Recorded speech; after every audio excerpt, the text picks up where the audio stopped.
Halo pemirsa Metro TV Lampung, saya Nana Hasan akan menemani Anda selama 30 menit ke depan untuk membahas tajuk dan berita apa saja yang publish dan juga hits di 4 platform Lampung Post Group. Sudah bersama saya Mustaan Basran, Askadi Pemberitaan Harian Umum Lampung Post. Tapi sebelum kita masuk untuk membahas tajuk kali ini, terlebih dahulu kita saksikan video editorial berikut ini. Pembangunan berkelanjutan menjadi dasar perencanaan program pemerintah atas pengelolaan sumber daya alam. Hal ini agar pembangunan yang diprogramkan tidak justru memberikan dampak buruk bagi generasi mendatang karena hilangnya kekayaan alam. Karena itu, pengelolaan sumber daya perairan diatur dalam Undang-Undang Nomor 45/2009 tentang Perikanan. Pada pasal 2 regulasi itu, dalam pengelolaan perikanan diantaranya berdasarkan asas kelestarian dan pembangunan yang berkelanjutan. Salah satunya pengelolaan tangkap dan budidaya lobster yang menjadi salah satu komoditas unggulan Lampung.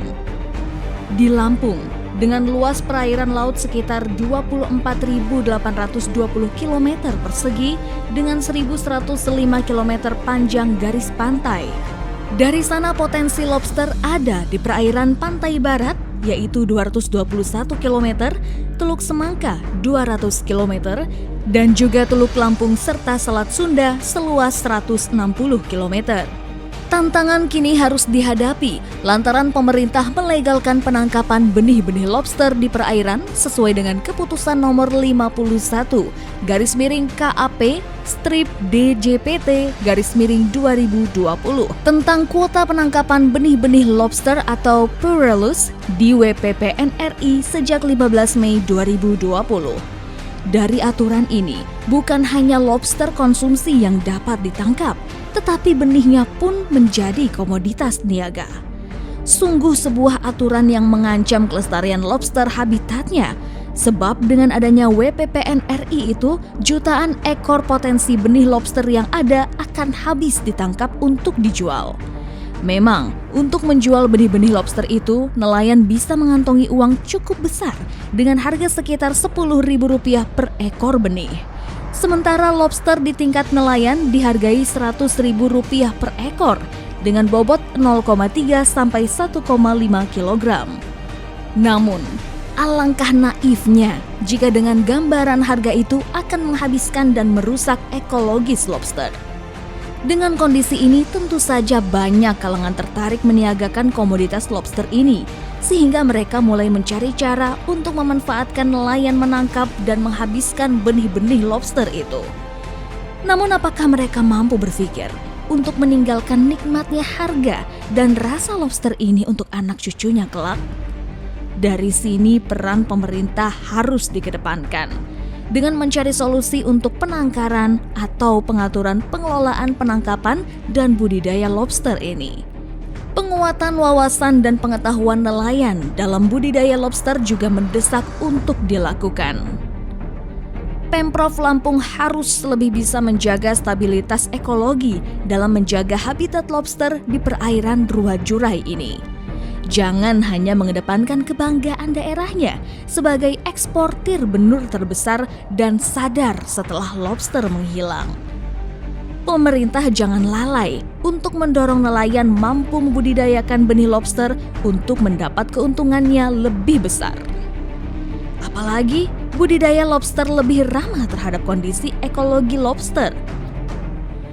Jangan sampai justru menjadi komoditas ekspor yang mampu menghabiskan mereka di ekosistemnya.